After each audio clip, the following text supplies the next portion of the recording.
1 de mayo, en varios países se conmemora o se festeja el Día del Trabajo, ¿sí? Algunos ven el trabajo como una maldición, algunos otros lo vemos como una bendición.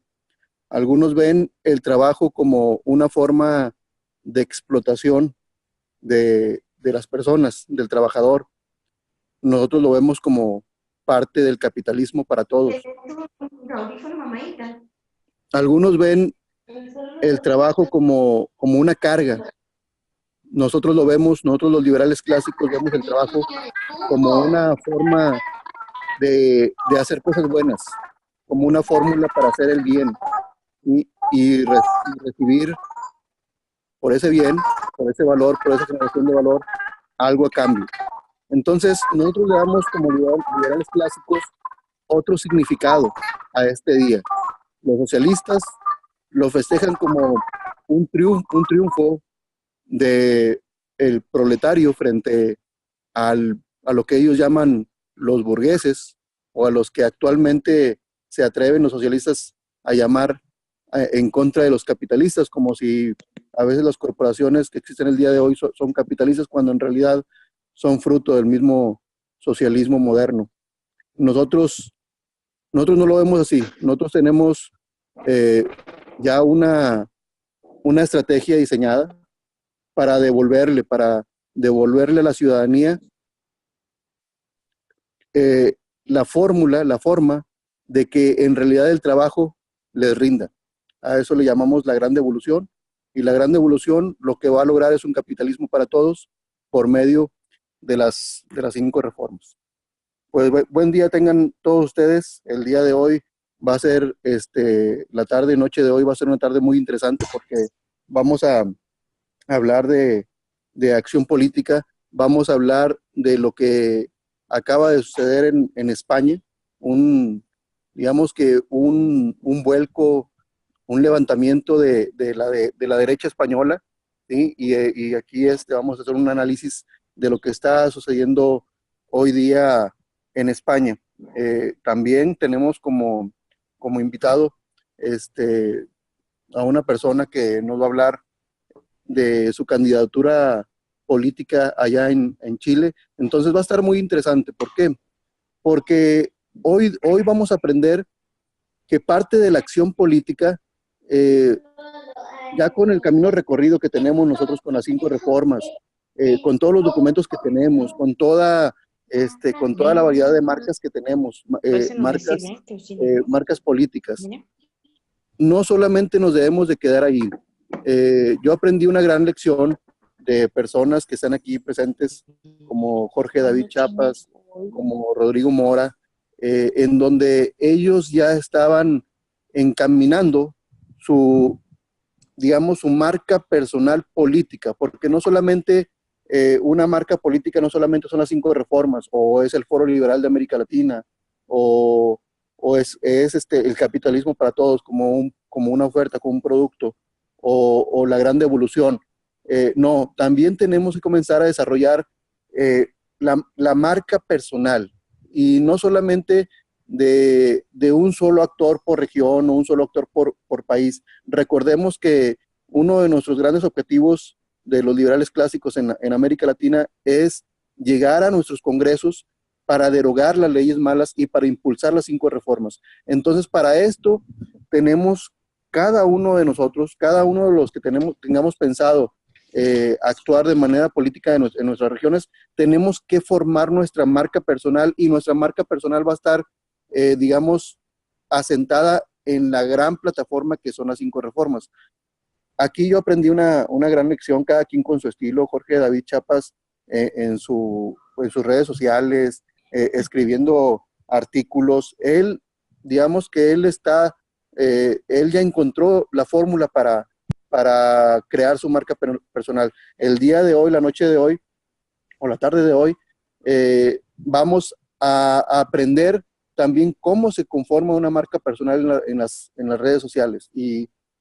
Por eso es muy importante esta sesión, para que después de esta sesión, ahí me gustaría comenzar a ver que cada uno de los miembros que formamos parte de este gran proyecto, pues comencemos a crear nuestra página personal, ya sea en Facebook o que hagamos nuestra cuenta personal política en Twitter o en Instagram o en todas ellas, para comenzar ya pues, a empoderarnos, que las 5 reformas, esa gran ventaja que nos da, pues la hagamos también personal y de esa forma, con esa fórmula, ahora sí que vamos a empezar a acaparar más reflectores, más gente va a empezar a interesarse porque va a comenzar a haber personalidades ya en cada uno de nuestros países, personalidades políticas, ¿sí? Y eso es muy importante porque no solamente se trata de crear partidos políticos, se trata de crear partidos políticos y personajes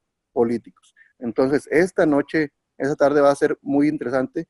Los dos temas que tenemos es el primero, a forma de pregunta, la derecha levanta cabeza en España, y ese tema nos lo va a platicar, nos va a dar un análisis nuestro profesor Alberto Mansuetti. Y el segundo tema es mi candidatura presidencial en Chile. Y el tema lo va a abordar Rodrigo Mora, a quien pues felicito por esta iniciativa y por este ejemplo que nos está dando a todos los liberales clásicos de América Latina. Pues yo creo que comenzamos con el profesor Alberto Mansuetti. La derecha levanta cabeza en España, por Alberto Mansuetti. Alberto, los micrófonos son tuyos. Muchas gracias, Artemio, gracias a todos. ¿Se oye bien? ¿Me dicen? Sí, se oye claro. Ok, perfecto. Si me puede ayudar, por favor, Artemio, con los micrófonos que están abiertos, que a veces hay mucha interferencia. Bien, sobre España, sí, la derecha levanta cabeza. Yo diría que sí. El tema es cuál derecha y cómo. La clarísima victoria del PSOE, porque el primer y fundamental ganador ahí es el PSOE, no nos engañemos, nos guste o no, ¿ok? Y ganó metiéndole miedo a la derecha, metiéndole a la gente miedo a la derecha. El señor Pedro Sánchez, el líder del PSOE, se pasó toda su campaña electoral en base a una narrativa y fue muy exitosa, ¿ok? Y hay que aprender de los éxitos del adversario, del enemigo, del contrario. Una narrativa muy exitosa. La narrativa de Pedro Sánchez decía que el PSOE era una alternativa de centro, racional y moderada, entre dos extremismos. Uno era, según él, el discurso, la narrativa, ¿ok? El relato, ganador, por cierto. Un extremo eran las tres derechas. Entonces él decía, si las tres derechas ganan, hacen coalición y sería un retroceso grave para España y demás. Las tres derechas eran, por supuesto, según él, el Partido Popular, Ciudadanos y Vox. Las tres derechas, por lo menos a nivel nacional, más allá de las autonomías, de los territorios. Ok, y según él, ese era un extremo. Y el otro extremo eran justamente los autonomistas, especialmente los catalanes, los separatistas y demás.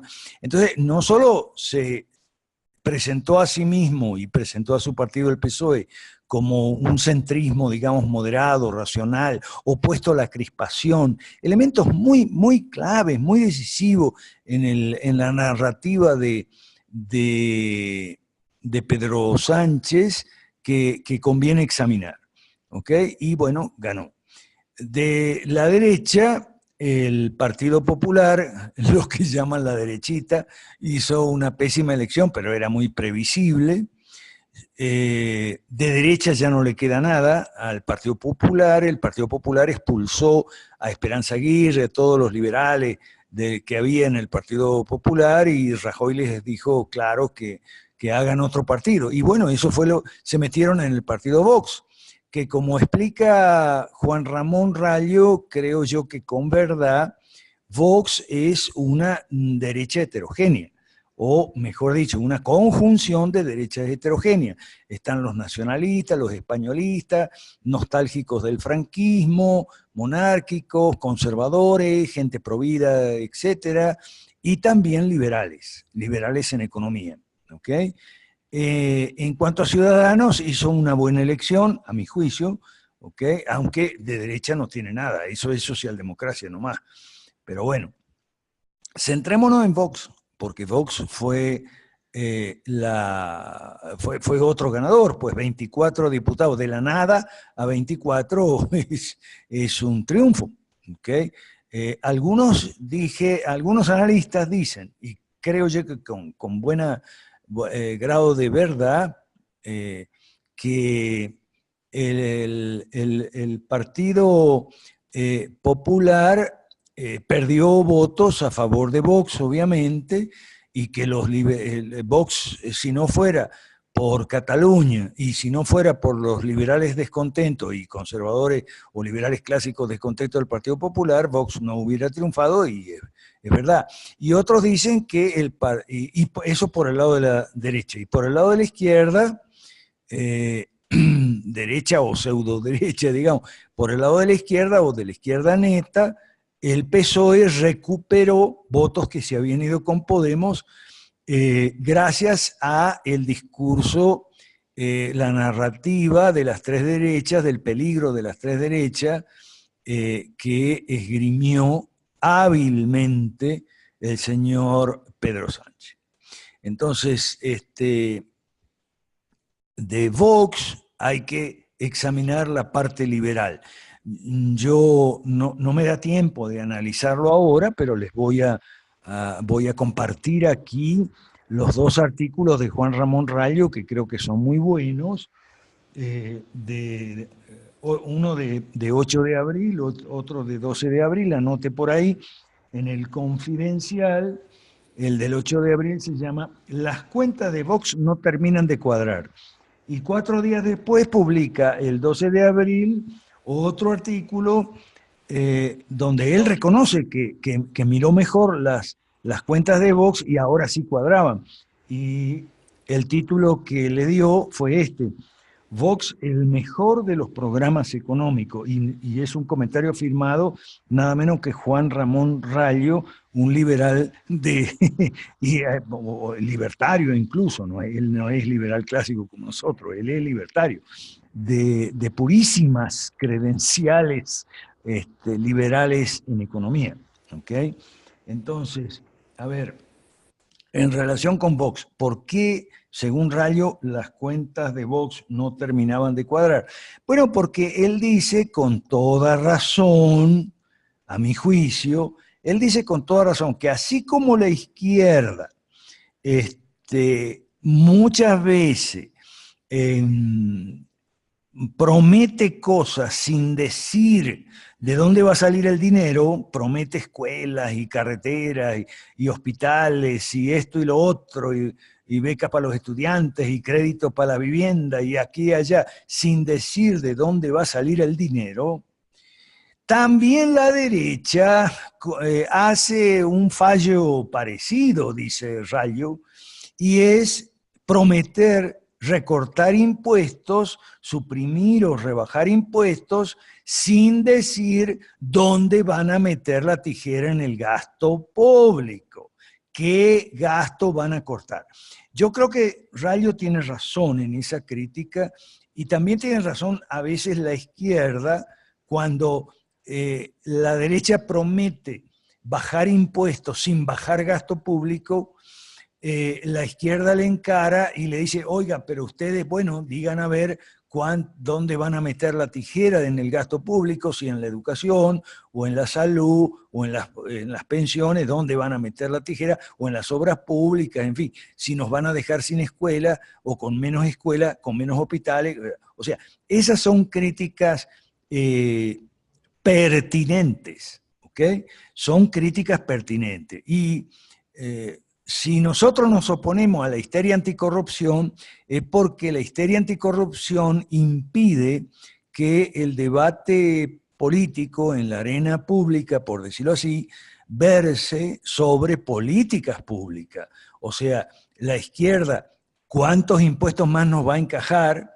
Y la derecha, ¿dónde van a recortar?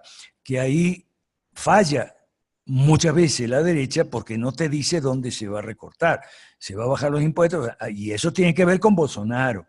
Por eso yo dije que hoy quería hablar un poquito también de España, pero en comparativo con Brasil y con Venezuela.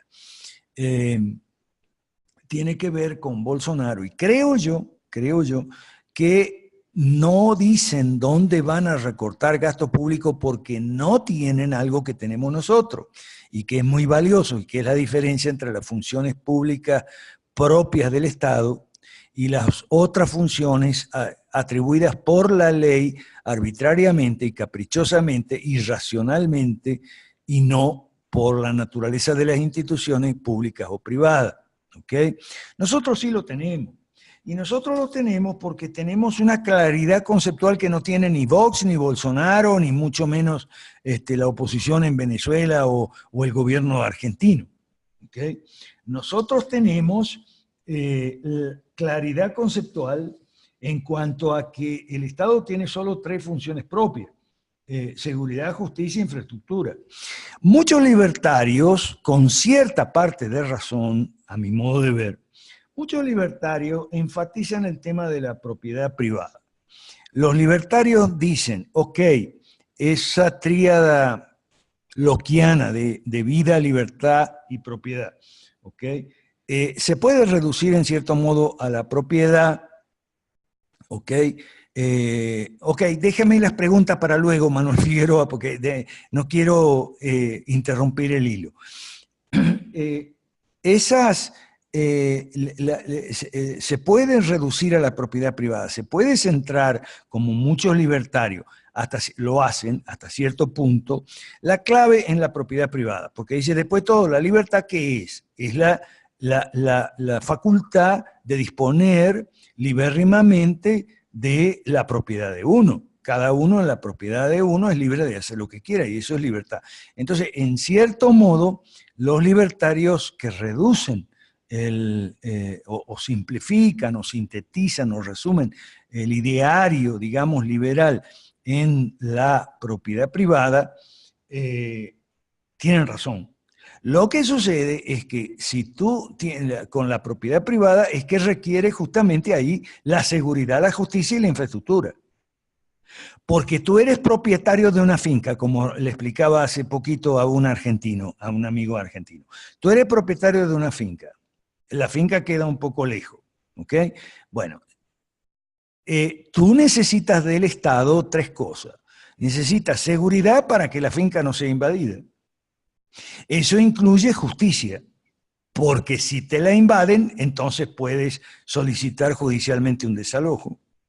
Y también necesitas infraestructura porque de nada te vale tener una propiedad si lo que tú siembres y coseches no lo puedes llevar al mercado porque no hay una carretera que pase cerca siquiera de tu finca. De manera que está bien hasta ciertos puntos reducir el ideario a la propiedad, pero entendamos que de ahí de la propiedad surge la seguridad para garantizar el disfrute pleno de esa propiedad sin invasores, el aparato de justicia, porque si llegas a tener invasores puedas aspirar a sacarlos, y para sacar tu producción al mercado, una carretera. ¿Ok? Entonces, eso es lo que no tienen estas derechas que levantan cabeza en el siglo XXI. Esa claridad conceptual que nosotros tenemos y que nos permiten organizar el ideario liberal, estructurarlo, parametrarlo, enfocarlo en 5 reformas derivadas respectivamente de los 3 pilares del liberalismo clásico, que son gobierno limitado, libre mercado y propiedad privada, respectivamente en lo político, en lo económico y en lo social, que se centra todo lo programático desde hace más o menos 100 años, lo político, lo económico y lo social, incluso en ese orden. ¿Ok? Ok, ahora vamos con Figueroa, que los 24 diputados serán oposición o harán gobierno. Ah, no sé, Figueroa, yo no tengo la bola de cristal, yo no soy adivino, no sé, ahí están, el gobierno no va a hablar con ellos, ya lo dijo, así que no me pregunten lo que va a pasar con Vox, porque no sé. Vamos a ver. Ahora bien, eso nos permite decir dónde vamos a hacer los recortes. Eso nos permite tener respuesta para una pregunta para la cual las derechas no tienen, ni en Brasil, ni en Argentina, ni en Venezuela, ni en ninguna parte tienen respuesta. ¿Qué es lo que van a hacer? Bueno, nosotros somos los únicos que sabemos que sí es lo que vamos a hacer. Nosotros decimos, el gobierno para 3 funciones propias y nada más, los partidos libérrimos, partidos independientes, partidos que no sean brazos del Estado, o sea, partidos privatizados, al igual que empresas y al igual que instituciones educativas, médicas y de previsión social. O sea, la claridad conceptual que tenemos nosotros no la tiene nadie, sinceramente. ¿Ok? Y yo creo que esa es la gran ventaja que nosotros tenemos. Y eso nos permite juzgar con cierta tranquilidad lo que está pasando, lo que pasó, digamos, en España, lo que pasó en Brasil, o lo que está pasando en Brasil. En Brasil, como yo lo he aclarado en 2 o 3 escritos míos, papeles del gimnasio, que lo pueden ver en Facebook, y también en el comunicado que hicimos sobre Bolsonaro, cuando ganó la primera vuelta, nosotros le hicimos ciertas advertencias a Bolsonaro, porque dentro de nuestras gemas, por decirlo así, conceptuales, tenemos la idea, no solo la idea bien clara de cuáles son las funciones propias del Estado en una sociedad, sino que sabemos además dónde está la raíz de la usurpación por el Estado de funciones que no son propias, en las leyes malas. Entonces sabemos que hay que derogar las leyes malas. Tenemos no solo claridad conceptual, sino que la claridad conceptual nos permite avanzar una clave estratégica importante. A mí me tocó el día de ayer, esto ya algunos lo saben, pero lo voy a decir para que quede grabado también. El día de ayer, una amiga nuestra de aquí de Bolivia, me llama por teléfono, la señora Anelín Suárez de Ceja, me llama por teléfono y me dice, pasado mañana tenemos reunión con el canciller Araújo, deme alguna pista. Bueno, le doy algunas pistas de lo que nosotros habíamos escrito, pues de Brasil y de Venezuela también, porque está el tema del apoyo brasileño a estos sinvergüenzas, bandidos, atorrantes, canallas y cobardes que son la oposición de Venezuela. Y ya voy adelantando juicio. ¿Okay? Entonces, cuando empezamos a conversar, yo le dije los documentos que teníamos y entonces ella me pidió, bueno, ¿y por qué usted no le hace una carta al canciller y le acompañamos con todos esos documentos que ustedes tienen, 5 reformas, y le hacemos un folder y se lo hacemos llegar y así el canciller nos conoce a los del movimiento 5 reformas? Ah, bueno, fantástico, una carta muy breve, muy escueta, muy respetuosa y formal, después de todo el ministro de Relaciones Exteriores de Brasil, pero donde le hacíamos estas observaciones y le acompañábamos los documentos y le decíamos lo siguiente, que el centro de la predicación, si podemos llamarle así, de 5 reformas, del discurso, de la narrativa de 5 reformas y de la razón de ser de 5 reformas, era la creencia de todos nosotros, muy arraigada, de que la hegemonía de la izquierda no estaba en los méritos de la izquierda. La izquierda no tiene ningún mérito. ¿Okay? En teoría es pura mentira y en la práctica es una tiranía. La izquierda se mantiene hegemónica porque la derecha no existe o es inauténtica, es una derecha falsa, o es débil, extremadamente débil, o es torpe, como en el caso de Venezuela. ¿Okay? Entonces, habiendo tocado ya los temas de España y de Brasil, voy a ir al de Venezuela, porque el de Venezuela sí me tiene indignado. Y creo que ayer en Venezuela la oposición canalla llegó a un colmo. Y ya la gente que siga creyendo ya es rematadamente idiota o cómplice. O sea, porque, ¿qué pasó ayer en Venezuela? Y esto ya para ir terminando, por lo menos para dar espacio a las preguntas y eso, y a la disertación de Rodrigo, que la queremos escuchar todos con mucho interés. ¿Okay? ¿Qué pasó en Venezuela? Bueno, mire, hoy fuimos, los 1 de mayo es el asado de la congregación local donde la iglesia Kairos Cochabamba, donde yo me congrego. Y ahí en esa iglesia hicimos el asado, como se hace todos los 1 de mayo, porque esa iglesia se inauguró un domingo y fue el domingo 1 de mayo de 2016. Entonces coincidió el 1 de mayo con el primer domingo que se celebró culto en esa iglesia. Entonces en el asado alguien me contaba su experiencia en el cine cuando era niño, que iba a unas funciones de cine donde se cortaba por la mitad para ir a tomar un café, un refresco o comprarlo y llevarlo a la sala y demás. Entonces estaba comentando en relación con el cine de la época de uno, los años, en algunos los años 90, otros los años 80 o 70 o hasta 60. Entonces, lo que queríamos destacar es que había una clara diferencia entre la ficción y la realidad. El mundo de la pantalla era un mundo de ficción. Todo el mundo sabía que no tenía nada que ver con la realidad, que eso era una actuación, que ahí había un script y unos actores y un director y un productor de la película y tal. Hoy no. Ahora, la producción que hicieron ayer la oposición de Venezuela, la película que hicieron, de que cortaron ahí en el distribuidor Altamira, cortaron la autopista Francisco Fajardo, cerca de donde yo vivía, por cierto, en Caracas, yo conozco muy bien esos lugares, se subieron a un micrófono y entonces ahí estaba CNN para transmitir la producción. Una producción, lo que siempre hacen, ¿ok? Una producción muy pobre, muy malo el guión, mal dirigida, mal producida.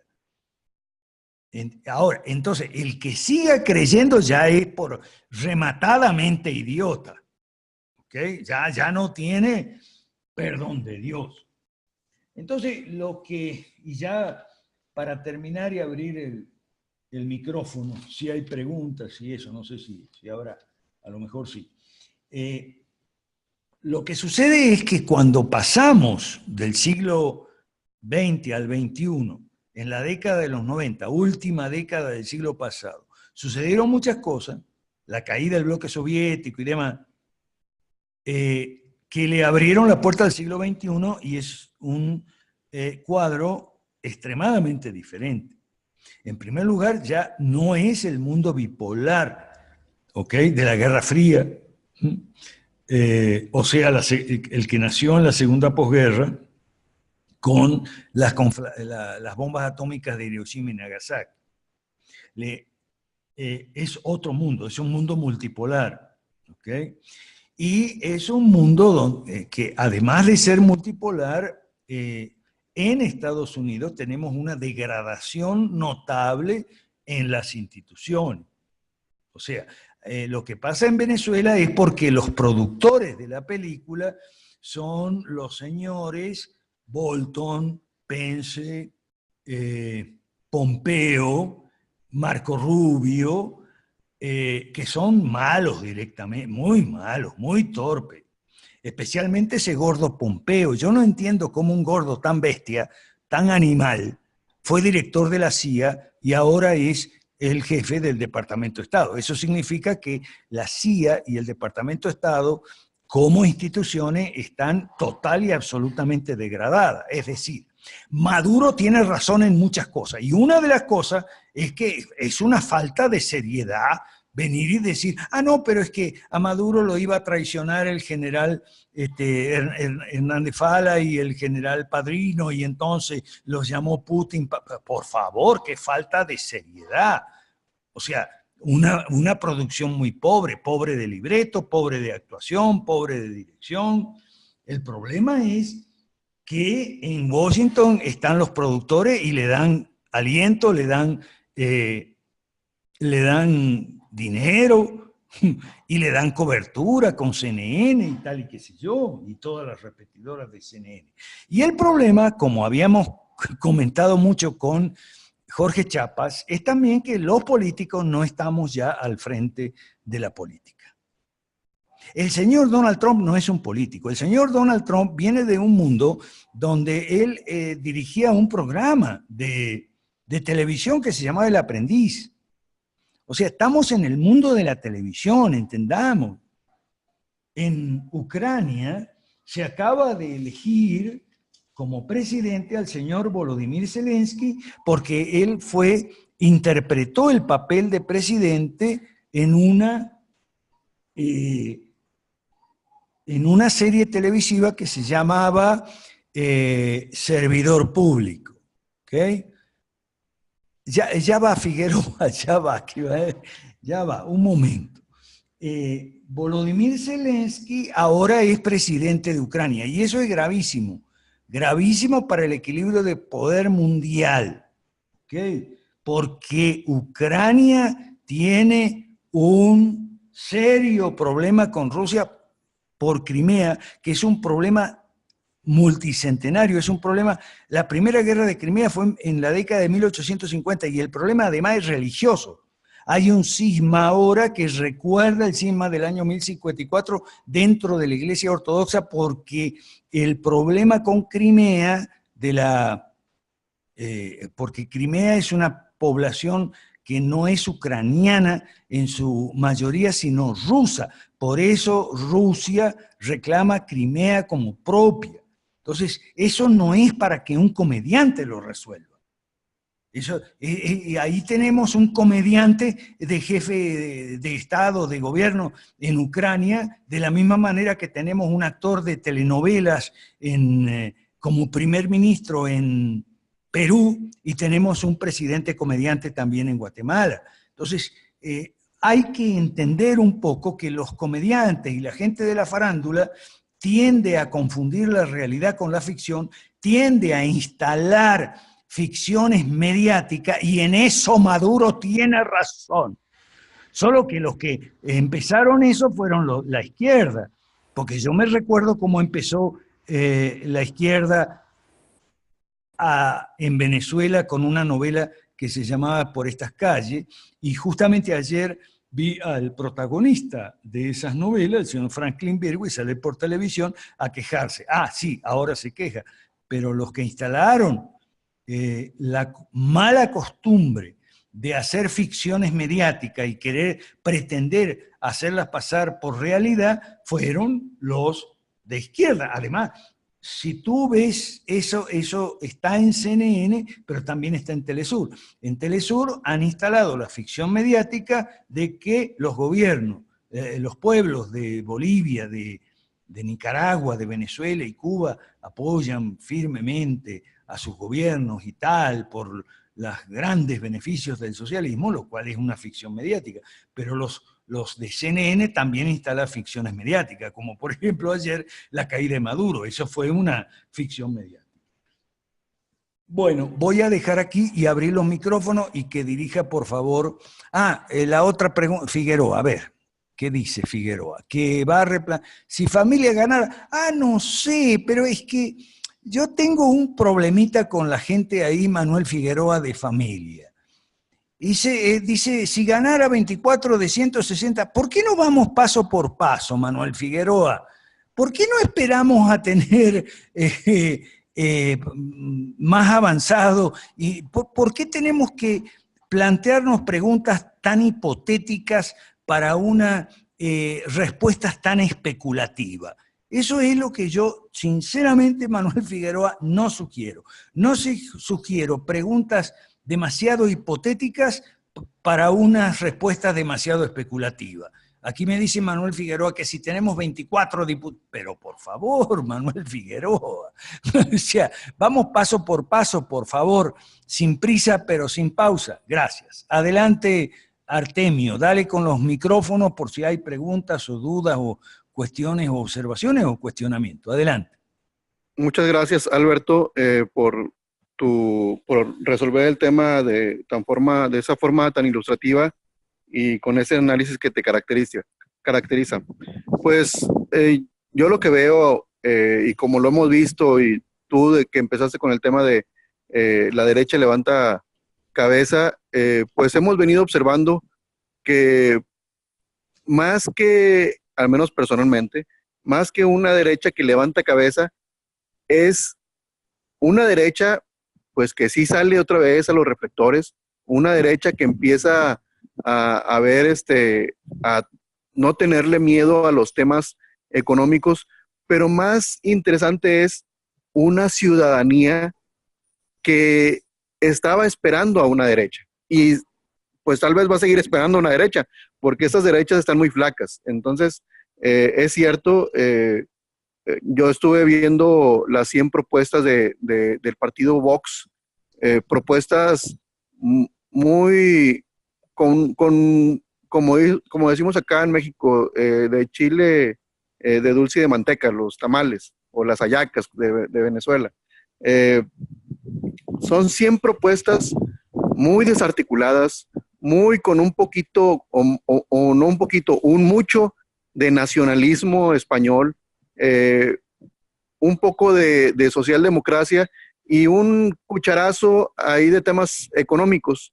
Y por ahí incluso vi que abordaban el tema del voucher educativo.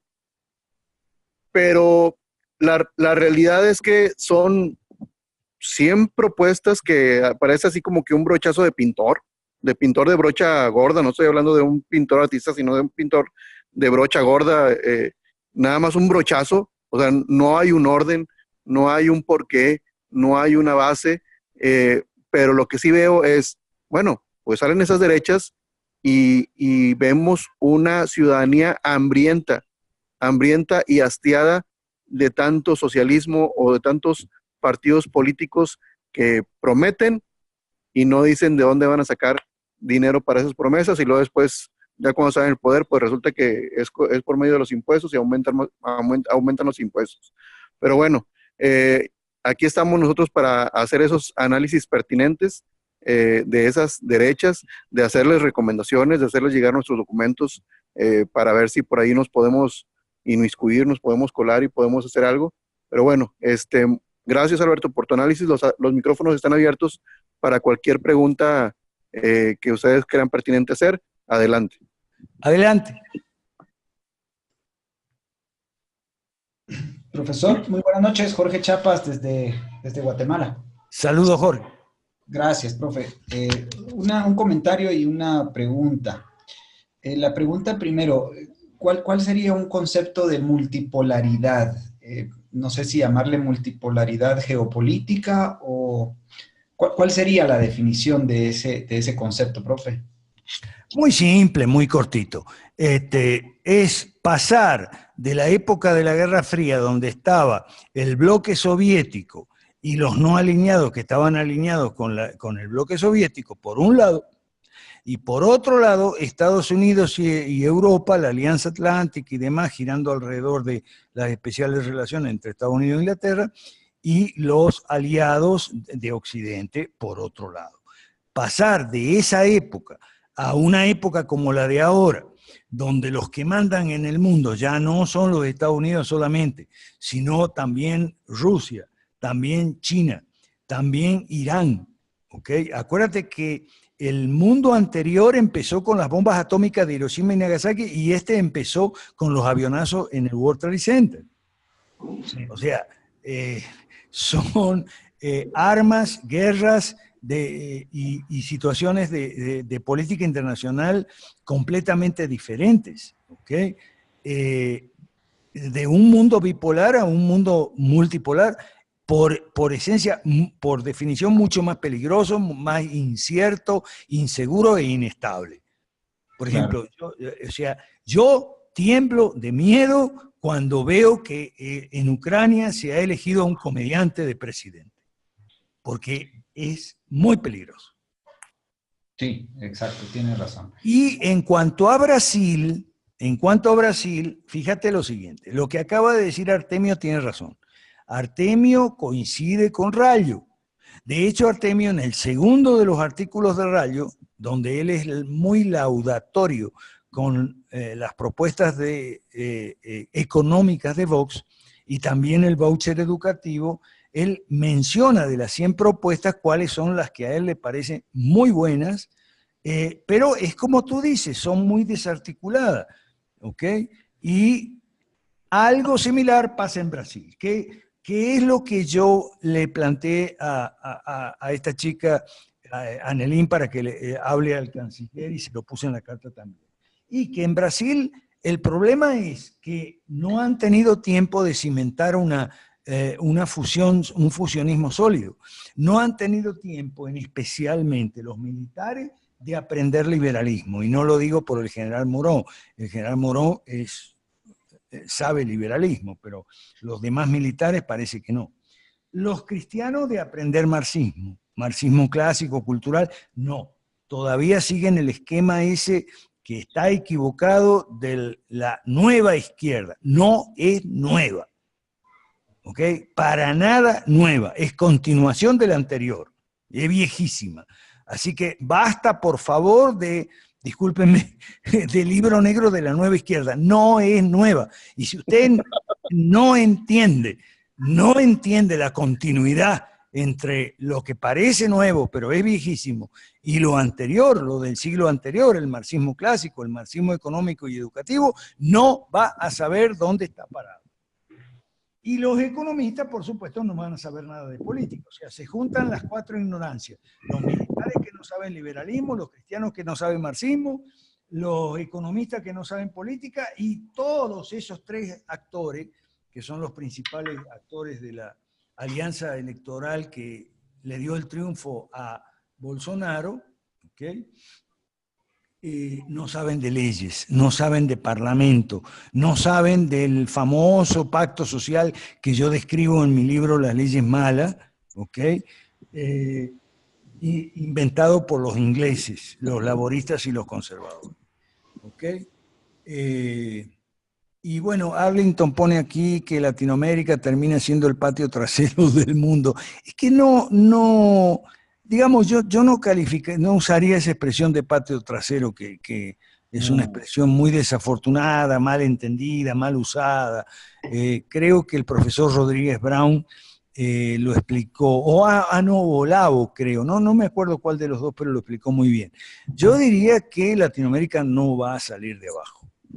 Si no, o sea, por eso yo le puse eso en la carta al canciller, que por favor nos tome en consideración, escuche lo que tenemos que decir, que es bastante. No sé si esa carta le llegará, la leerá, no sé qué efecto tendrá, pero uno aprovecha las oportunidades cuando se presentan. Y ayer se presentó esa y, bueno, la aprovechamos. Gracias. ¿Qué más? Profe, disculpe, sí, un comentario, pero antes, aprovechando el tema de la carta, creo que en nombre de todo el equipo, pues nuestras felicitaciones y agradecimiento por representar muy bien al Foro Liberal de América Latina en esa iniciativa. Ahora, bueno, ya va. Anelín Suárez de Ceja, ella es la que nos está representando y merece la felicitación. Buenísimo, buenísimo, pero usted escribió la carta, profe. Ah, sí, eso sí. Usted la firmó, ok. Bien, un comentario, porque quisiera que no quedase la idea equivocada de que Vox es digamos, es un partido a emular necesariamente, ¿no? Porque si bien es cierto, Juan Ramón Rayo, y usted coincide en eso, en que Vox tiene un programa, o tiene el programa económico más liberal, no quiere decir que sea un partido de derecha liberal completa. Y es ahí donde ese pequeño, entre comillas, detalle es justamente el que hace que luego venga la izquierda con más fuerza en esa ley del péndulo que usted nos ha enseñado. Entonces, yo no quisiera que quedase esa idea de que es Vox, digamos, el partido o la versión política a la que hay que, digamos, ponerle atención o imitar, mucho menos, ¿no? No sé si usted nos da un panorama más claro sobre... Por supuesto, Jorge. Tiene que quedar claro que Vox no es un ejemplo para emular, sino para aprender. Repito, no es un ejemplo para emular, sino para aprender. Vos aprendes de una experiencia que tiene cosas malas, cosas buenas y cosas regulares. Ahora bien, eso también se aplica a el caso Bolsonaro y también se aplica al presidente Donald Trump. No son ejemplos para emular, son ejemplos para aprender qué es lo que hay de bueno, qué es lo que hay de malo y qué es lo que hay de regular. Más nada. Adelante. Excelente, muchas gracias, profe. ¿Qué más? Buenas noches, José Luis Tapia desde Lima. Una pregunta, de acuerdo a los resultados que se ha llegado en España y teniendo en cuenta que Ciudadanos y Vox son partidos relativamente nuevos, digamos, su rol frente a la izquierda, si fuéramos en nuestro caso, digamos, uno de ellos, ¿cuál debería ser ahí? Pero muy simple, derogar las leyes malas y a impulsar 5 reformas en política, economía, educación, salud y previsión. Eso es lo que no va a hacer la derecha, ninguno de los 3 partidos. Por favor, ¿quién me ayuda hay mucho ruido, reverberación, micrófonos abiertos? ¿Quién me ayuda, por favor? Apagando micrófono. Ok. Carlos y Rui aparecen ahí con micrófonos encendidos. También, apagar. Apagar micrófonos, por favor, gracias. Ok, entonces, eso no va a ser ninguno de los 3 partidos de derecha, ok, en España. Parece ser que Bolsonaro tiene demasiadas dificultades. Como digo, hay 4 ignorancias que se juntan, o faltas de preparación que se juntan en el caso de Bolsonaro y compañía, y tampoco, también en el caso de Donald Trump. O sea, yo veo que Donald Trump está cometiendo demasiados errores, por lo menos no sé si tal vez estoy demasiado influido por el caso de Venezuela, pero yo entiendo que Donald Trump requiere votos latinos y que votos latinos se consiguen bravuconeando con el tema Venezuela. Pero es que las bravuconerías y las boconerías de Donald Trump y de sus 3 chiflados, Bolton, Pompeo y Pence, que son los 3 chiflados, causan mucho daño a Venezuela, muchísimo daño a Venezuela.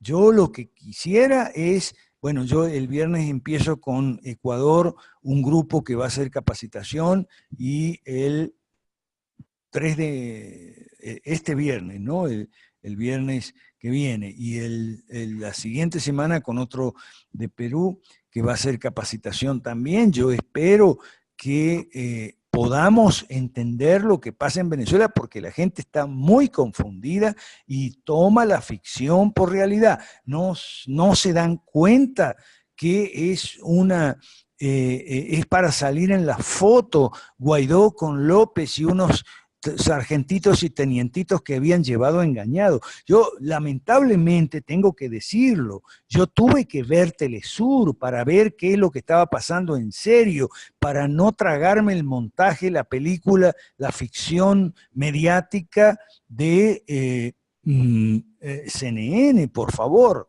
o las retransmisoras de CNN. Okay, tuve que ver Telesur para enterarme. Bueno, mala suerte, ¿qué vamos a hacer?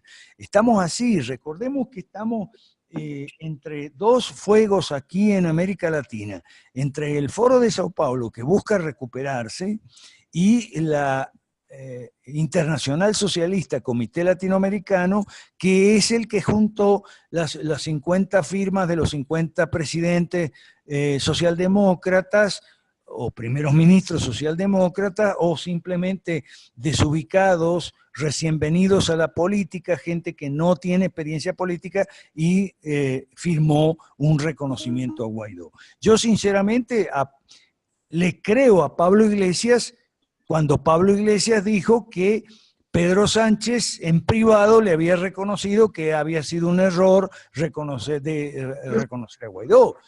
Sinceramente le creo. Ya llegamos a un momento que son tan bandidos, tan sinvergüenzas, tan canallas la oposición de Venezuela, que uno no tiene más remedio que creerle al otro bando, pues. Ciertas cosas, no digo todo. ¿Ok? Ok. Bueno, Carlos Arena, ya hablamos de Ron Paul, pero quiero que Carlitos Arena y los demás, todos, entendamos que las cartas no van por Facebook. Si vos le querés hacer una carta a Ron Paul, o que tenés que buscar a alguien que pueda entrar a la oficina de Ron Paul y ponerle la carta en físico en su escritorio. Con el canciller Araújo hubo eso. Se presentó oportunamente, creo que fue la mano de Dios, ayer, y bueno, hubo que hacerlo rápido, apurado, y yo aproveché la oportunidad. Pero es una persona que va a ir mañana, si Dios quiere, mañana 2 de mayo, a una reunión pequeña, privada, con el canciller Enrique Araújo, y le va a poner nuestra carta en físico sobre la mesa. A esa gente no se le llega con un tweet o con un mensaje directo por Facebook ni por un email, amigos de Guatemala, que a veces me da la impresión de que tienen esa idea, ¿no? Que hay que enviarle un email. No, no es así. A esa gente se le llega con alguien, un contacto, que le haga llegar una carta en físico con un folder a su escritorio, y eso no lo tenemos. Yo por lo menos no lo tengo con Ron Paul. No lo tenía con el canciller brasileño, se me presentó ayer, bueno, gracias a Dios. Saludo. Y sí, Ron Paul es nuestro referente. Yo insisto, Ron Paul es el único que está diciendo la verdad en relación con Venezuela en Estados Unidos. Ron Paul dice que Elliot Abrams es un canalla, es un delincuente que debería estar preso. No sé bien de qué le acusa Ron Paul a Elliot Abrams, pero Elliot Abrams, acusado por Ron Paul nada menos que de delincuente, es el encargado para Venezuela del gobierno de Donald Trump. Entonces ya podemos ver más o menos la calaña de gente que está detrás de las producciones cinematográficas para Venezuela. Listo, Alberto, muchas gracias. Continuamos con el siguiente tema. Desafortunadamente, Rodrigo Mora no nos pudo acompañar esta noche, pero en su lugar nos va a apoyar Jorge David Chiapas. A final de cuentas, el objetivo de este tema de acción política es que todos nos llevemos una idea de lo importante que es hacer marca política personal. ¿Por qué digo esto? Las 5 reformas no son un escudo. Las 5 reformas no es una plataforma para que estemos todos detrás de esa plataforma. Las 5 reformas es una plataforma para montarnos sobre ella, ¿sí? Y hacer marca personal política, apoyados de todas las marcas que el Foro Liberal de América Latina ha generado. Dicho de otra forma, las 5 reformas son como una espada de doble filo, ¿sí? Y nosotros debemos de ser los portadores de esa espada. Y esa espada pues no va a hacer nada si personalmente no la manejamos. Entonces la importancia de hacer marca política nos la va a presentar a continuación Jorge David Chiapas. Adelante, Jorge. Los micrófonos son tuyos. Muchas gracias, Artemio. Bueno, con gusto comparto este tema, que en parte pues también lo hemos estado analizando desde el proyecto Familia, 5 Reformas Guatemala, ¿no? Y Y efectivamente se trata de hacer marca personal, pero sobre la base de algunas premisas, o más bien de ciertas condiciones que yo considero fundamentales, ¿no? Para no caer en los errores de hacerla del llanero solitario, ¿no? Que ya vimos cómo ha ocurrido de alguna manera con el caso de Claudio Sola en Perú. Creo que el hecho de hacer una marca personal requiere primero de haber, al menos, digamos, creado las bases de una institución que permita ser la plataforma para crear esa identidad, esa marca personal, que de alguna manera y en paralelo o en simultáneo, pues las dos, la institución y la marca personal, la institución y la persona, vayan acuñándose, digamos, e impulsándose mutuamente, ¿no? Para que, pues eso al final logre crear lo que nosotros estamos hablando con el profesor justamente en estos últimos días, que es el de crear partidos políticos de 4 dimensiones, y específicamente partidos políticos ideológicos, ¿no? Que no se vean únicamente, digamos, representados por nombres y apellidos, sino que más bien sean partidos que tengan una doctrina muy clara, que sean, por supuesto, que sean representativos, electorales y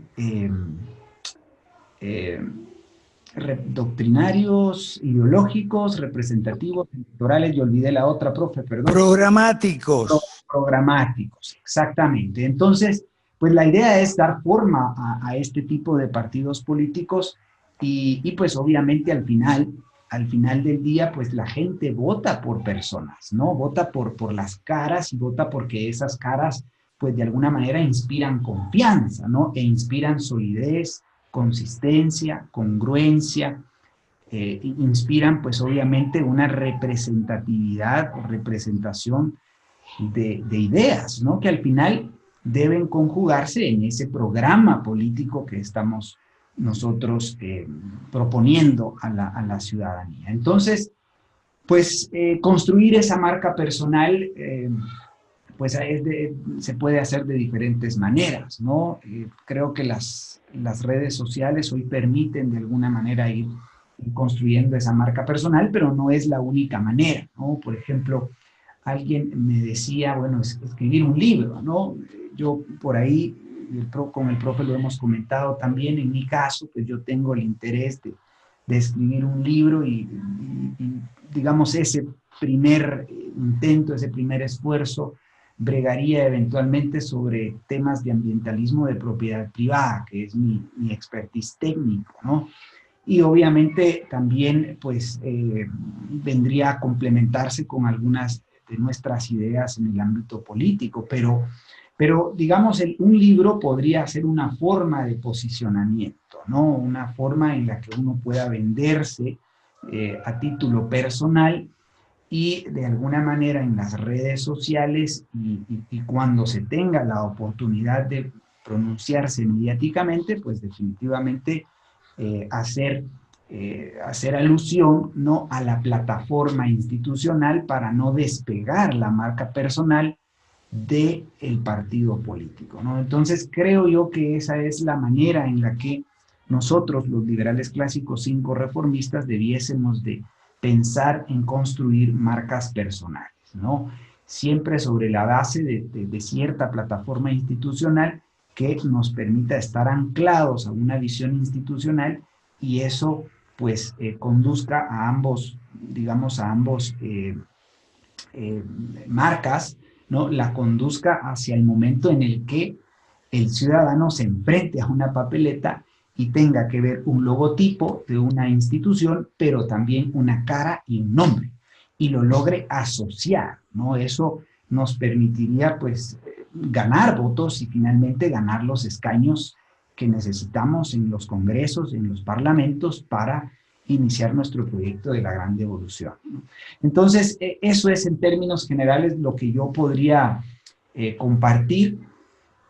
posicionarse en redes sociales y tener un buen plan de marketing digital, invertirle, desde luego, esto requiere recursos, ¿no? Y ahí, pues, nuevamente el círculo se nos cierra, porque cualquiera diría, bueno, sí, claro, pero ¿cómo?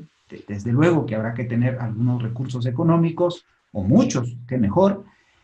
Y luego, pues, otras estrategias, como por ejemplo escribir un libro, como por ejemplo, eh, bueno, doctorarse posiblemente, ¿no? O maestrarse en alguna ciencia o en alguna especialidad que le dé, digamos, cierto peso académico a la hora de competir, digamos, con otros políticos y politiqueros en su mayoría, ¿no? O sea, eso podría también crear marca personal. Yo creo que hay muchísimas formas. Yo, digamos, no soy un experto en crear marcas personales, simple y sencillamente trato de recoger lo que observo, visito algunas, y soy seguidor, digamos, de algunos personajes en el ámbito de la política, en el ámbito de la cultura, y voy recogiendo de ahí algunos insumos para construir eventualmente mi propia marca personal, sobre la base de una plataforma institucional que es Familia 5 Reformas Guatemala. En su momento, y quizás conforme vayamos avanzando, el plan dentro de Familia es ir construyendo no solo mi marca personal, sino las marcas personales de nuestro equipo, ¿no? Porque al final queremos que lleguen decenas de diputados al Congreso de la República. Y yo le digo, no solo a mi equipo, sino también a mis hijos, ¿no? Justamente ahora que estamos en elecciones generales o en proceso de elecciones generales en Guatemala, cuando uno advierte la publicidad y la propaganda electoral que hay, uno advierte las caras, los nombres, y uno se pregunta, ¿esta gente dónde estaba hasta hace 2 o 3 meses? O sea, era gente que no tenía ni siquiera una cuenta en Twitter, mucho menos ha escrito en su vida un artículo o un blog o un post. Entonces, creo que eso se hace conforme pues uno va adquiriendo conocimiento, y por eso mismo es muy importante mantener nuestra formación política. Es muy importante mantener nuestras lecturas, tener presencia en estos espacios de capacitación y entrenamiento, porque realmente el acceso que tenemos a este tipo de análisis que hace el profesor Mansuetti realmente es oro en polvo, pues decimos nosotros, ¿no? Valiosísimo. Y como bien dice el profe, hay que tomar nota porque ir asimilando e ir pues formándonos, ¿no? Sólidamente, para luego enseñarlo de alguna manera, expresarlo de alguna manera, porque ahí es donde cabalmente uno logra aprender, digamos, logra retener lo que realmente uno ha escuchado o ha leído, ¿no? O ha visto, pues. Entonces, esa es la manera, y creo yo que ese sería mi aporte en términos de marca personal, Artemio y queridos amigos. Quedo atento a sus preguntas. Jorge Chiapas, muchas gracias. Muy interesante tu aportación. Yo creo que dijiste 2 cosas muy importantes con las que yo personalmente me quedo. Para crear marca personal, primero hay que crear la plataforma política. Eso es muy importante, porque después ese tema de los llaneros solitarios o tratar de creerse el Mesías, redentor político del movimiento, eso no va con nosotros. Y el segundo punto muy importante es no la marca, las marcas. Y ese es el mensaje con el que quiero que nos quedemos todos.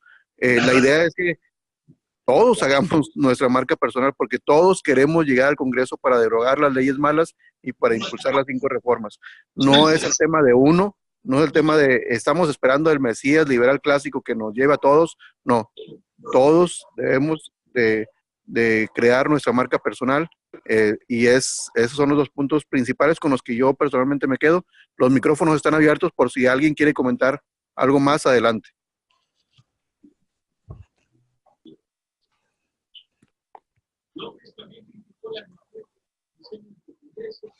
Bueno, si no hay nadie, un agregadito nada más. Algo, pero alguien que me ayude con los micrófonos, porque si hay tanta interferencia, no. Ok. Apagando los micrófonos, por favor. Gracias. Julio Estrada. Ok. Yo, en lo personal, si yo, en mi marca personal, esto no es como una especie de sugerencia para todo el mundo. Cada quien agarra, yo voy a decir algo que estoy haciendo yo, y cada quien agarra el que le calce el sayo, se lo pone, y el que no, lo deja en el ropero. Pero yo personalmente estoy reivindicando mi condición de político, y a mucha honra y con mucho orgullo. Yo quiero reivindicar la figura del político profesional, una especie en vías de extinción. Esa está buenísima. Sí, político profesional decente. No robo, no miento, no mando a matar a nadie. ¿Ok? No recibo narcofinanciamiento ni cosas por el estilo. Porque ya, no sé, creo que están haciendo demasiado daño todos esos comediantes y actores y futbolistas y estrellas de cine y todo eso que han pasado y están pasando por la política. Y una cosa muy importante, me parece que de esa forma yo desvío todo el ataque antipolítico. Fíjese usted el señor Javier Milei. Yo creo que todos hemos visto los videos de Javier Milei. Él dice de todo contra los políticos, pero de todo. Les dice, bueno, menciona a sus madres, los órganos femeninos de la madre, está llenando de insultos a los políticos. El señor Javier Milei, como tanto buen economista liberal que no sabe absolutamente nada de política, no es capaz de mirar, ni siquiera en su país, en América Latina, los políticos no estamos más al frente de la política. Yo no me siento aludido por todos los denuestos de Javier Milei contra los políticos. Los políticos ya no estamos más al frente de la política. Vamos a ver. En primer lugar, me reivindico como político y que yo nunca fui candidato. Ok, perfecto, está bien, nunca fui candidato, pero una cosa es ser político y otra cosa es ser candidato. Así como hay muchísimos candidatos, yo diría que casi todos, candidatos que no son políticos y te lo dicen y aclaran, yo no soy político, ¿ok? Lo cual me parece bien, está bien que cada quien se defina por lo que es y diga lo que es para que le podamos reconocer como tal. El que es político, político, el que es futbolista, futbolista, el que es músico, músico. Entonces, así como hay tantos candidatos que no son políticos, yo y otras personas somos políticos y no somos candidatos. Creo que Olavo de Carvalho también es político, aunque no tan bueno, pero y muchos otros que somos políticos y no somos candidatos. Entonces, de esa manera no nos llegan todos los ataques de los libertarios tipo Milei contra los políticos. O sea, es más, yo creo que una de las razones por las cuales la izquierda sigue siendo hegemónica es porque el porcentaje de políticos dentro de los cuadros, digamos, de la izquierda es mucho mayor que en lo que no es izquierda, en lo que es centro, derecha, buena o mala o regular, falsa o torpe o lo que sea. ¿Okay? Pero vamos a ver, en Argentina tenemos que en el lado kirchnerista, y eso digo Argentina porque es Milei es un tipo totalmente ciego, no ve la realidad, como tanto economista liberal, buen economista, pero no ven la realidad política. En el lado kirchnerista hay todavía muchos políticos profesionales disputando incluso en las grandes ligas, a diferencia del lado de Macri. En el lado de Macri casi no hay políticos, hay puros tecnócratas, CEOs de empresas privadas y tal, sobre todo en el área económica. Está el señor Marcos Peña tal vez sea el único, pero es bien malo, y el señor que les escribe el libreto a todos, Durán Barba, el ecuatoriano. Entonces, no hay políticos, ¿no? O sea, ¿cómo van a despotricar tanto de los políticos si el presidente de Guatemala, como el de Ucrania, es un comediante? El primer ministro del Perú es un actor de telenovelas, Salvador del Solar, que lo pueden ver las novelas de él, muy bueno como actor, como galán y tal, pero primer ministro, por favor. Entonces, a los que despotrican contra los políticos, señores, fíjense bien, o sea, mire el Congreso de su país, como hicimos nosotros 2 veces en Perú, mire el Congreso de su país, ¿cuántos políticos hay? Los políticos no deben ser ni el 5 ni el 10%, lo demás son todos la chica del voleibol, Cecilia Taíta en Perú cuando hicimos la chica del voleibol, que había sido campeona del voleibol, Susy Díaz, que había sido actriz de cine porno, y todo un montón de gente que no eran políticos. Entonces, basta, por favor, de tanta diatriba contra los políticos. Después de todo, fíjense lo siguiente, el lawfare, o sea, la judicialización de la política, que conlleva también la politización de la justicia, es algo muy grave que está sucediendo y es producto de los no políticos al frente de la política. Han judicializado la política y entonces eso ha generado 2 efectos, 2 resultados muy malos en nuestro país. Uno de esos mal resultados es que ya las políticas públicas no se discuten. Ya no se discute si vamos a subir o vamos a bajar los impuestos, cuáles, vamos a cortar un nuevo gasto público, vamos a endeudarnos más o menos, pagar las deudas, etc. Ya eso ya no se discute, obras públicas, carreteras o lo que sea, o reformas judiciales, no se discuten puros casos de corrupción nada más.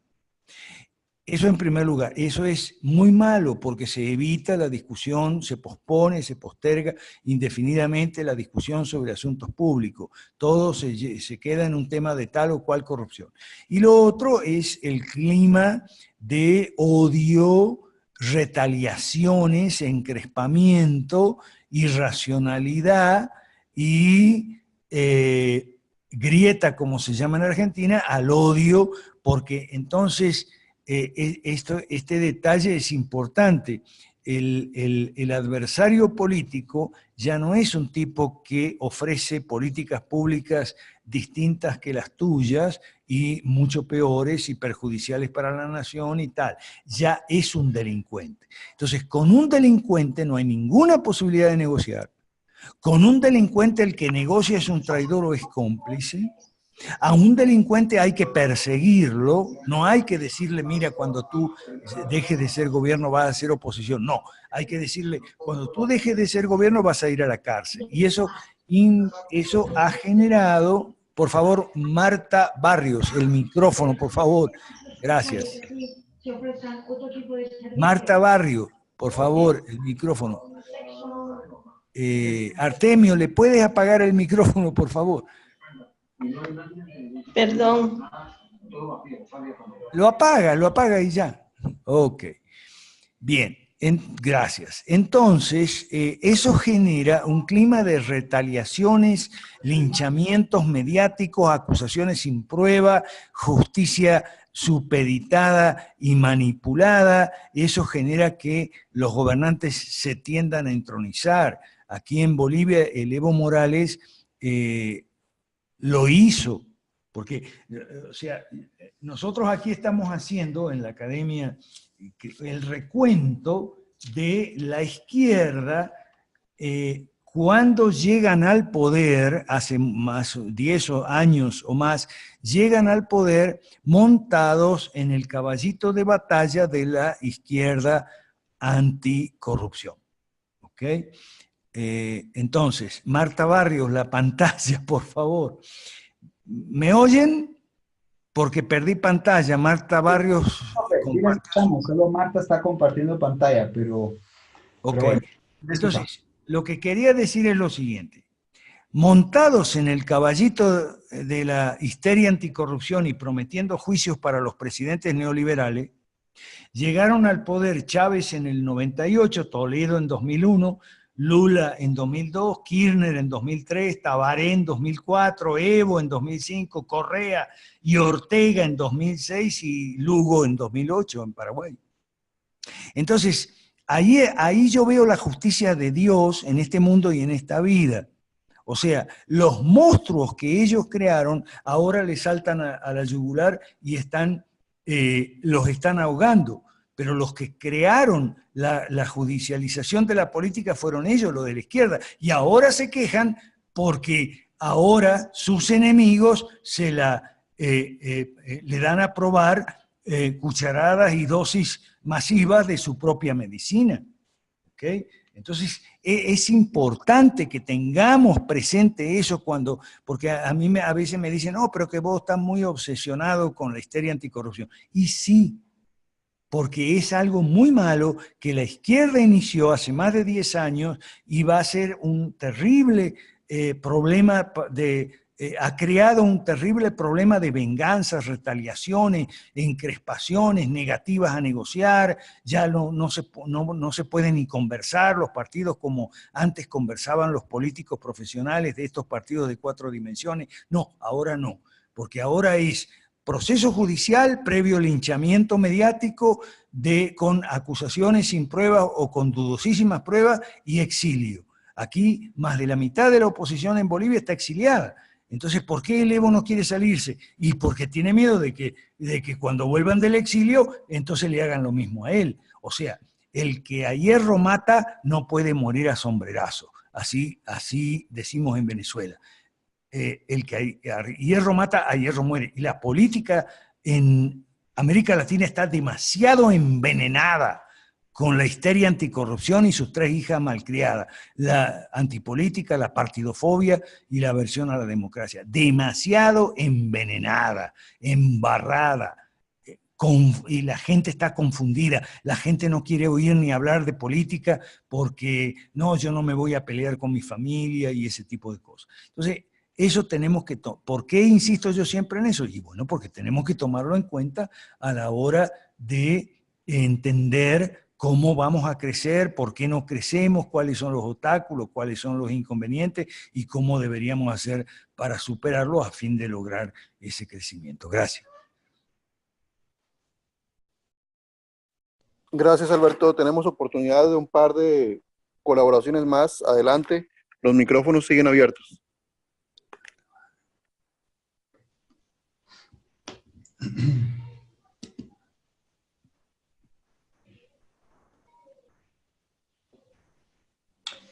Mientras alguien se anima, amigos, y pues, si me permites, Artemio, yo creo que lo que apunta el profesor nos da pie para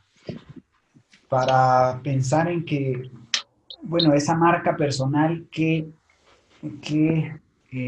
atributos debiese tener, ¿no? O sea, cuáles debiesen de ser sus características. Dale, ¿no? Y mientras el profe compartía lo que dijo, pues bueno, se me venían a mí algunas ideas, ¿no? Por ejemplo, hay que lograr, profesor,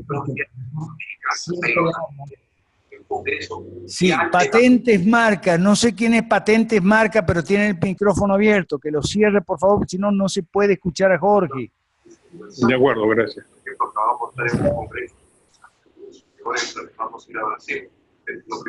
Patentes Marca. A ver, Artemio, ¿le puedes apagar a Patentes Marca, por favor? Ahí está. Gracias.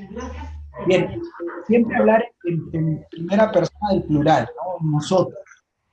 Nosotros. Yo creo que aun cuando hay una marca personal o se está construyendo una marca personal, puede uno, digamos, hacer o lanzar una opinión personal, pero aludiendo a un nosotros. Yo creo que esa es una estrategia muy válida porque de esa manera quien construye la marca personal atrae la atención sobre la organización o sobre la plataforma institucional, ¿no? Sobre la institución, porque en realidad y al final eso es lo que va a quedar y eso es lo que pretendemos que quede, ¿no? O sea, al final las personas vamos a pasar, pero la idea es construir instituciones, esa es la visión bueno, la visión del public choice y de toda esta visión institucional a la cual nosotros adherimos también. Entonces se me ocurre que uno de estos atributos y de estas características en marca personal, pues podría ser ese, ¿no? O sea, hablar siempre en clave de nosotros, sin olvidar el yo, ¿verdad? Sin olvidar el yo, pero sin exacerbar el yo, ¿verdad? Esa podría ser una característica. Otra característica, bueno, la mencionaba el profesor, reivindicar la condición de político profesional y no abstraerse de decirlo pues, con claridad y de manera directa, ¿no?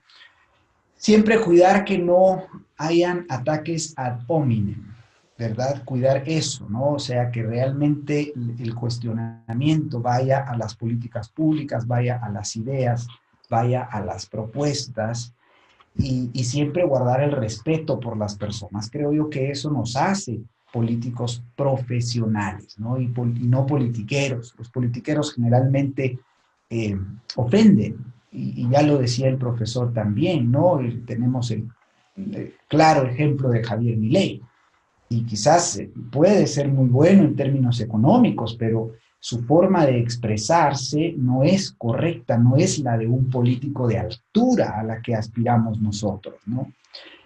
También me viene a la mente la necesidad de que quien construye marca personal pues deba tener ciertos, o al menos cultivar ciertos talentos ciertos talentos trivium, le voy a llamar, ¿no? Talentos trivium. ¿Qué es el trivium? Pues es la suma de la gramática, la lógica y la retórica, ¿verdad? Obviamente para poder expresarnos, ya sea por escrito, ya sea con gestos ante una cámara, en un post, en un tweet, pues debemos de tener estas herramientas, ¿no? La gramática, obviamente el lenguaje, cierto acervo, digamos, de lenguaje, lógica, ¿no? Cómo lograr hilar ciertas ideas y luego poder expresarlas, ¿no? Esto creo yo que hay que retomarlo y requiere de un estudio autodidacta, porque lamentablemente el sistema educativo estatista, o sea, el convencional, pues ha olvidado estos atributos de la educación. Obviamente conocimiento, ese podría ser un cuarto atributo de quien construye una marca personal, ¿no? Conocimiento, ¿no? El profesor Mansuetti lo pone, digamos, es un claro ejemplo de eso, ¿no? El conocimiento y pasión por recoger conocimiento, por asimilarlo y por analizarlo y luego obviamente por transmitirlo con pasión. Creo que quien construye marca personal debe tener mucha pasión por sí mismo, obviamente, pero por el propósito de lo que hace, de lo que dice, de lo que piensa, ¿verdad? Y uno último que se me ocurre también, que más o menos deriva de algunos de los anteriores, es que yo creo que quien construye una marca personal debe aprender a tener serenidad. Serenidad. Creo que justamente hoy que estaba escuchando una de las sesiones de la Academia Cristiana de Ciencias Políticas, el profesor lanzaba un concepto que me pareció muy interesante, ¿no? Esos espíritus agitados, dijo, ¿no? El profe. Y hacía alusión, pues, obviamente, al gobierno de Dios y a cómo Dios, el Creador, tiene, pues, esa preeminencia sobre la historia, ¿no? O sea, puede gobernar la historia. Y yo creo que ese es un mensaje de mucha esperanza sobre nosotros, los liberales clásicos, conservadores, y más los cristianos, obviamente, de cualquier denominación.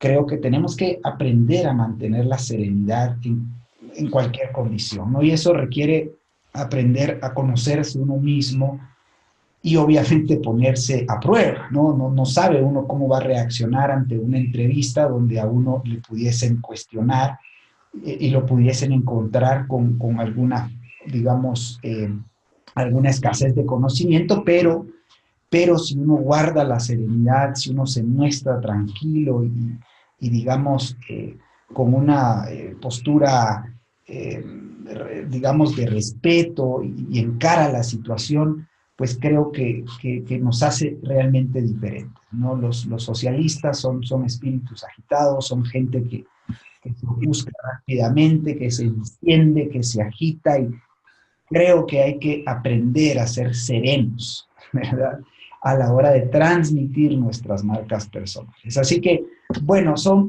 6 atributos, seguro pueden haber más definitivamente, que pueden ayudarnos a construir nuestras marcas personales. Eso quería agregar. Disculpen si no. No, gracias Jorge. El último, el de la serenidad, yo lo puedo explicar, pero no aplicar. Ese iba por usted, profe, no, son mentiras.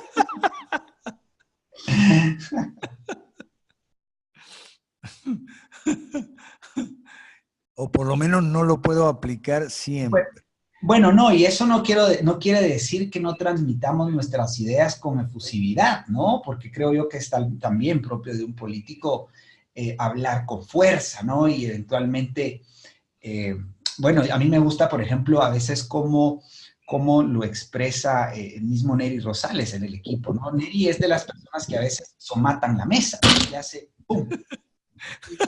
En realidad, a mí me gustan las intervenciones de Neri cuando estamos en el equipo, porque es alguien, digamos, que pone orden, ¿no? Con la presencia que tiene, con la fuerza de la voz, y incluso a veces haciendo un gesto, ¿verdad?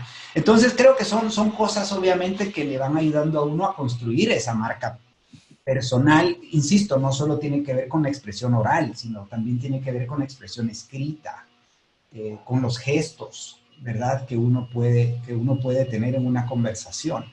Entonces, bueno, mucho que aprender seguramente ahí, ¿no, profe? Y amigos. Exacto. Yo creo que Alberto sí tiene serenidad, tiene ese atributo, pero digamos que tú, Alberto, eres también asertivo. Yo creo que ese es otro atributo de esto que acabas de mencionar al final, Jorge, es asertividad. O sea, a veces uno cuando tiene que hablar con seguridad, ¿sí?, pues a veces tiene la necesidad de hablar fuerte, y eso no significa que no sea sereno, significa que se es Sí, asertivo. sí, totalmente de acuerdo, Artemio. Pero pues bueno, pues yo creo que ya estamos a hora del cierre. Si alguien tiene alguna otra participación que crea que es importante hacer, adelante. Hola, buenas noches. De nuevo aquí José Luis Tapia. Pregunta para el profe es la siguiente. ¿Conviene o no conviene subirse a la ola de la lucha anticorrupción? Bueno, sí, en el sentido, sí, siempre y cuando expliques que la corrupción es una característica intrínseca del sistema y que la única manera de evitar la corrupción o reducirla es cambiar el sistema. Yo eso lo hice en un artículo que lo puedes ver, se llama Remedio Infalible contra la Corrupción, uno de mis artículos que está en internet, donde lo que hago es explicar un libro de un profesor africano que describe que la única solución al tema de la corrupción es reducir el Estado y cambiar el sistema de socialismo a capitalismo. Ahora, fíjate, en Brasil el señor Bolsonaro surfeó la ola anticorrupción y fue un factor bastante de peso, determinante en la ecuación que le permitió ganar las elecciones. Pero lo que estamos viendo es que aquellos factores que le permitieron ganar las elecciones no le están ayudando a la hora de gobernar, es decir, a la hora de cumplir la promesa, cambiar el sistema, sacar a Brasil del socialismo y meterlo en la vía del capitalismo. ¿Por qué? Bueno, porque hay muchos analistas en Brasil que lo están diciendo y yo creo que tienen razón. Lo dicen así de clarito. No es lo mismo una alianza para ganar elecciones que un gobierno de coalición. ¿Y cuál es la diferencia? Dicen ellos. Muy simple. En una alianza para ganar elecciones tú tienes enemigos comunes y es mucho más fácil reunir socios en una coalición con enemigos comunes, y entre ellos estaba la corrupción, que hacer un gobierno de coalición con objetivos comunes, ya más allá de los enemigos, ya no los enemigos comunes, sino objetivos comunes. Entonces, ¿cuáles son los objetivos comunes entre los militares que son proteccionistas en su mayoría? Los cristianos que son pro vida, pero son socialistas en lo económico. Los economistas que son muy buenos en economía, pero no saben nada de política y creen que una reforma puede ir separada de la otra, como es el caso de la previsional. Y con los tres elementos de la ecuación no entienden que el obstáculo principal se llama leyes malas. No entienden, parece no entender eso. Entonces, es muy difícil, y yo coincido con lo que dicen esos analistas. No se lo puse en la carta al canciller, pero si hay otra oportunidad de comunicarse con el canciller, entonces se lo haré saber. Gracias, Alberto. Yo creo que con esta participación damos por finalizada la sesión. Pues muchas gracias a los participantes, a los ponentes. Muy nutrida la sesión, pues esa sesión fue grabada y va a ser presentada, va a ser subida a YouTube para su posterior distribución. Muy buenas noches a todos y muchas gracias por acompañarnos y pues buen día. Gracias a ti, estimado Artemio, por facilitar la reunión y bueno, un saludo de parte nuestra, de parte de Familia 5 Reformas Guatemala, a todos los que han participado en esta excelente sesión. Muchas gracias una vez más, profesor. Un fuerte abrazo, feliz noche para todos.